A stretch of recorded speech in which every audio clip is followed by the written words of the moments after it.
My name is Dayle Dickens, and I am a sophomore business major with an emphasis in marketing. I'm from St. Joseph, Missouri, which is like 1 hour north of Kansas City, so go Royals. And for those of you who might be wondering, yes, Rick Dickens is my brother, and we're actually twins, so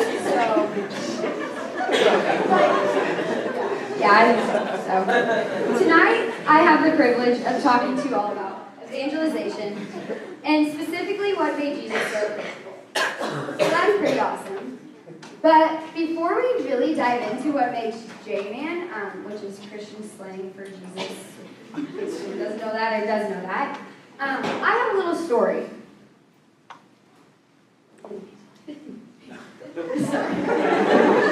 So, about 10 days ago over spring break, I was in San Diego, California, visiting my grandma. And just like any day in California, it was sunny and beautiful, so I went out on a run. And the day before, I just found out that I would be giving this talk. And when I run, like, sometimes I like to pray. And so I was praying to God, just kind of like having some good conversation, asking him what he wants me to share with you all tonight. And for those of you who don't know me, like, I love to run. And I love to run a lot. And I've been running for a long time. And I actually have never fallen running. And, like, that's something, like, I take a lot of pride in. Like, sometimes, like, I'll meet someone and I'll be like, yeah, like, my name's Dayle, I love to run, and I've never fallen. So, and like I said, I run a lot, so I really was beating statistics. And as you know, like, you can tell where I'm going with this.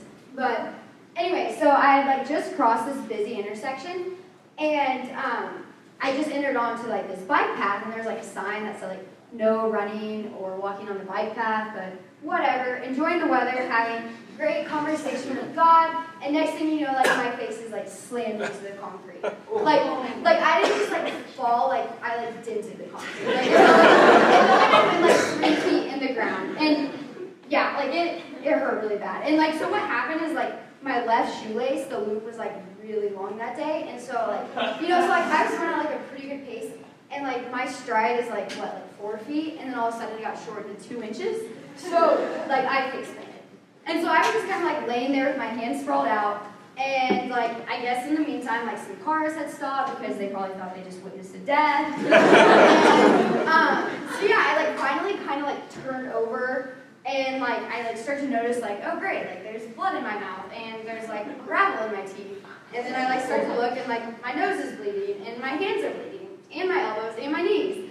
And then the next thing I know, like, this man had stopped his pickup truck, and he was, like, running over to me, and so I was all turned over, and he came up, and he was like, are you okay? And I was like, I don't know, I just, like, started to, like, smile and laugh, and I was like, yeah, like, and I just felt the need to tell him, I'm like, this has never happened to me before. And I was like, I feel so humbled. And I just kept saying, like, I just feel so humbled. And I just was kind of like, okay. But the next thing he did is he reached his hand out, and, like, my hand's, like, covered in blood. Like, that's kind of gross. And he, like, pulls me up, and he, like, slaps me on the back, and he's like, hey, like, you got it. Like, keep going. Like, get running. And I was kind of dizzy. And I was like, yeah, thanks. I kind of, like, walked off to, like, a public restroom, and I was, like, in there, like, cleaning blood off my face, and yeah, well, I did end up, like, finishing my run, and it was such a great run. Like, it was one of my favorites. Like, I probably looked like the creepiest person ever, because, like, everything was still bleeding, and I was just running around, like, this huge smile on my face, waving at everyone, and it just really, like, it really was such a joyful run. But I, like, didn't really know why it was so joyful, but now I do. Falling on my face in front of a bunch of people reminded me to reflect on the time in my life I have been most humbled. Before I fell on my face, like I said, I was praying to God, and I was mid-conversation with them, asking them if I should share with you all part of my testimony tonight. And yes, I'm a very literal person, and I took, like, the mouthful of gravel and the blood in my mouth as a yes from God that I should. So, about 8 months ago, you all would have been starting your first day of classes of the fall semester. And I, if we're being completely honest, was a college dropout. I had been at Creighton University for about a week, training with my cross-country team for our upcoming season. And that would have been my second year running. But on this particular morning, I was sitting in a Starbucks in Omaha, Nebraska with my mom, frantically searching how to get accepted to college and how to get accepted really fast. It was the morning, and I had just met with my academic advisor and my cross-country coach to withdraw from my classes and to come up with a statement for why I was leaving my team. Why was I? At the time, I didn't know exactly why. Cross-country had become my life. I had big dreams of being a successful runner, and everything I would do in a day reflected this dream. But all of a sudden, all within 12 hours, this overwhelming restlessness had come over me. And I just knew this wasn't for me anymore. I had never even thought about quitting my team, let alone transferring before the day I did it. But all at once, I felt exhausted. All at once, I realized how selfishly I'd been living in the past year. I realized that my friendships and relationships had been suffering, and all because I was so focused in on being successful. I hadn't taken a breath in so long to ask myself if I was happy, giving all of my time and energy to running. I was too busy. I knew I wanted out, and my parents supported me 100%. So there I was with my mom, about to make a big decision for the next 3 years of my life. My parents had made it very clear that this will be the only time I transfer, and so no pressure or anything. Every university had already started classes, and I was about to choose a college with about 1 hour of thought put into it. Well, surprise, Kansas State put me on hold when I called admissions, so now I'm here. I knew that I wanted to go to a big university, and it had to be like in a radius that we could drive to in a day. And when I talked to Mizzou's admissions on the phone, they told me that it would take at least 2 weeks for my application to be processed and for me to get accepted, but yet my mom and I were on our way to Columbia. We somehow managed to drive 5 hours to admissions, like 30 minutes before it closed. And a little background, I grew up a Mizzou fan, but once I chose to go to Creighton, I kind of just disregarded everything Mizzou. So basically, I was frantically running around asking people which building is Jesse Hall. And I ended up finding it and everything. And then the next morning, while you all were on in your second day of classes, my mom and I went apartment shopping. I ended up moving in with 3 random roommates, and then fortunately, a couple hours later, I found out that I had been accepted. So everything was coming together pretty smoothly. My 3 best friends from high school all happened to go to Mizzou, so that was such a blessing. But I also knew that I needed to make friends of my own, and I kind of needed to fast. My dad had been very adamant that I needed to engage in college and really get involved. I wasn't able to start classes until Friday, so here I was with all this free time. As you all know, the first week of classes is full of opportunities to get involved, and I had nothing else to do at the time.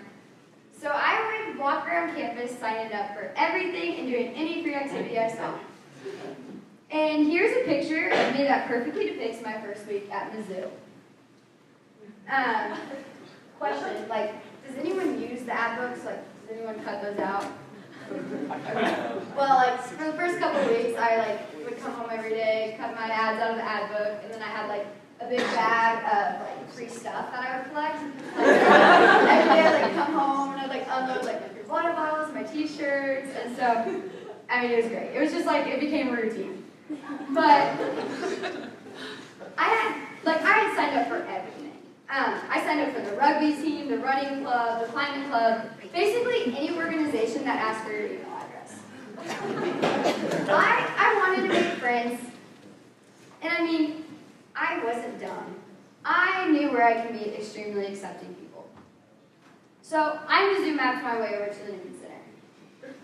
I somehow stumbled into the Newman Lounge and ran into two very nice girls, Allie and Julia. I just kind of walked in there and was like, "Hi, my name is Dayle, and I just transferred here, and I hear you guys have Focus, and I really want to get involved and go deeper in my faith life." And they were kind of like, "Okay, all right." But the next thing I know, I was talking to Ryan Barr, and he was giving me the grand tour, and I was put in a Bible study, and I was ready to attend E3 every Wednesday. Okay, so now you're all probably thinking, like, "Okay, Dayle, cool story, but what does this have to do with evangelization and what made Jesus so approachable?" This actually has everything to do with Jesus being so approachable. It's Jesus' love and mercy for us that makes him so attractive. Jesus loved me so much that he said, "Dayle, I have bigger and better plans for your life." That overwhelming restlessness that I felt at Creighton wasn't just a feeling. It was a gift from God. It was his love for me.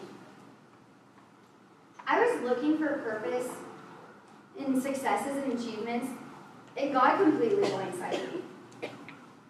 I thought I had to be Dayle, the scholar collegiate cross-country runner, in order to be happy.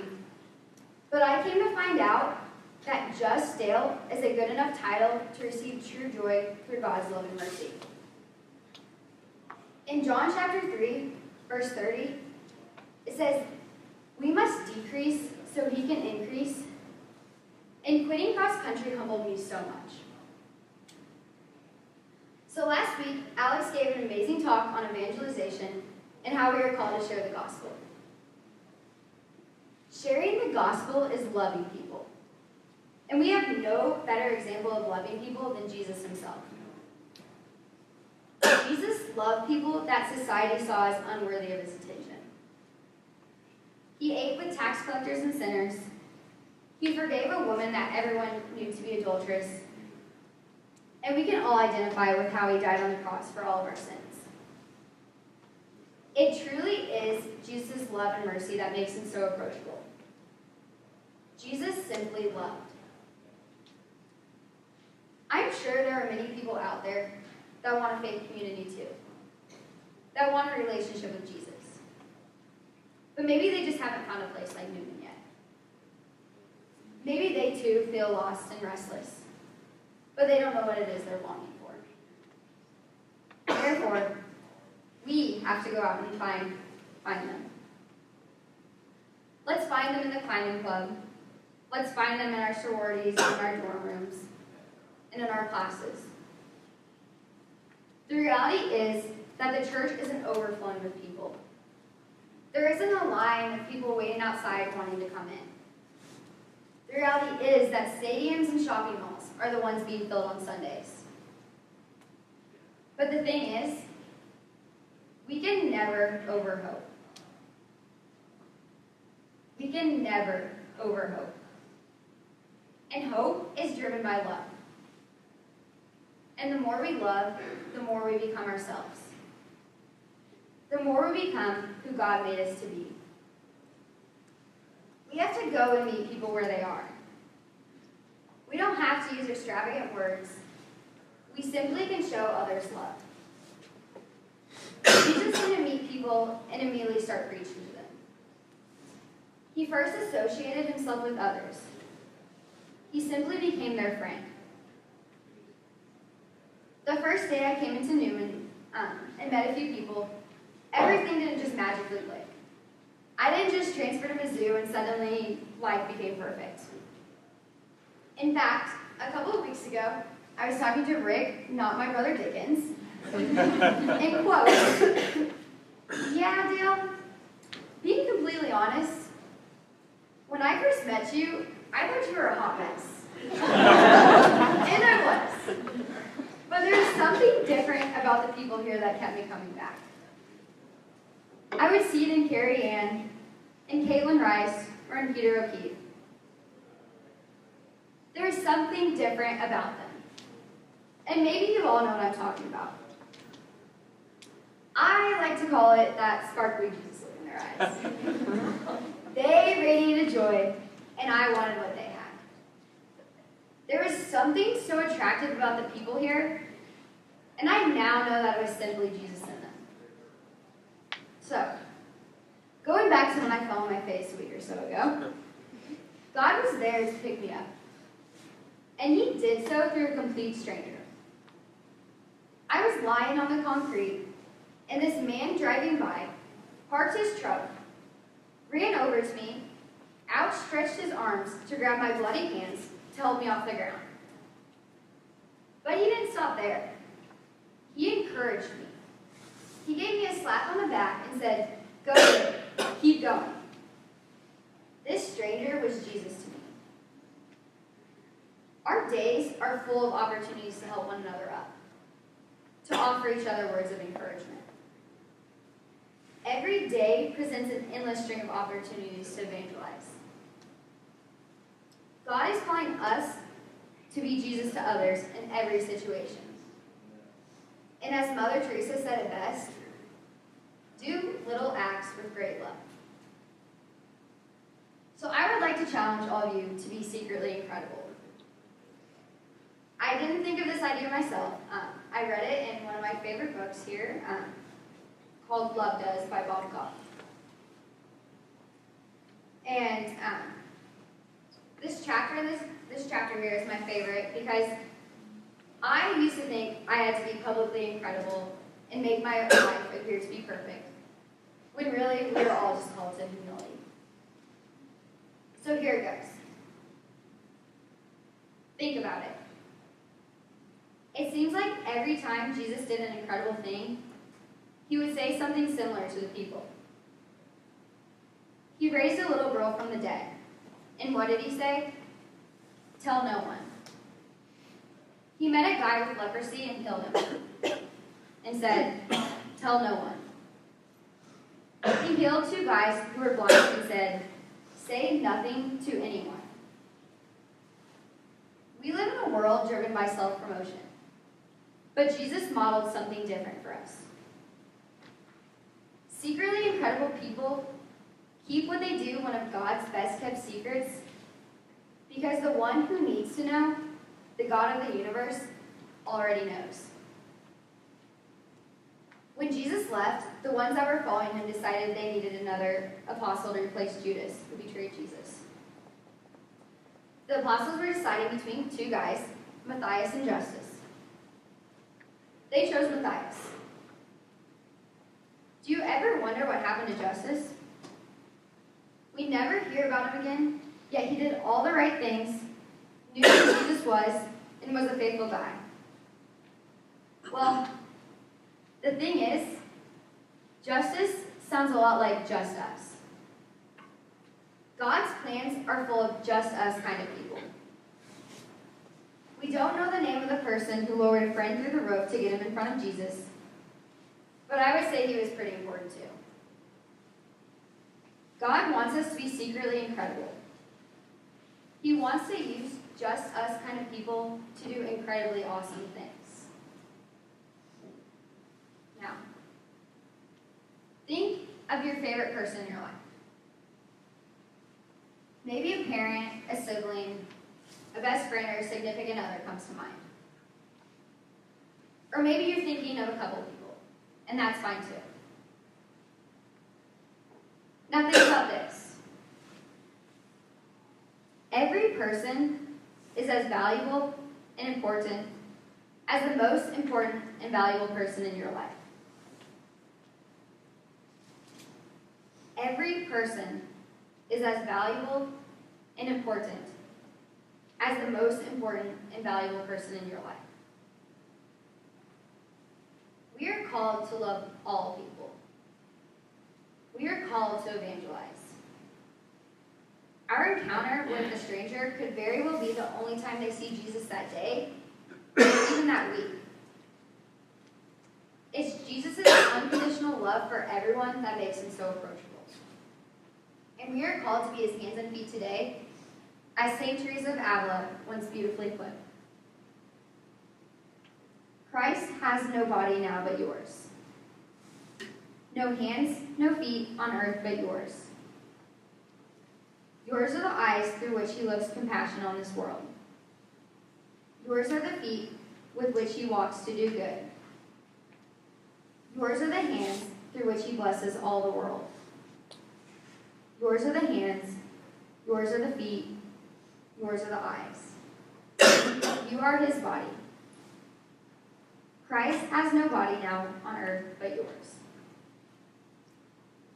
How cool is that? God could have planned it any other way, but he chose for us to be Jesus' hands and feet. I'm going to share one last thing. A few months ago, I really started to miss cross country and competing, and just being on a team and working towards a goal. Well, God came through big once again. God reminded me that I am on a team, and I am competing every day. How cool is it that God wants us to go win over souls, to live eternally in heaven with him? And we can never overhope.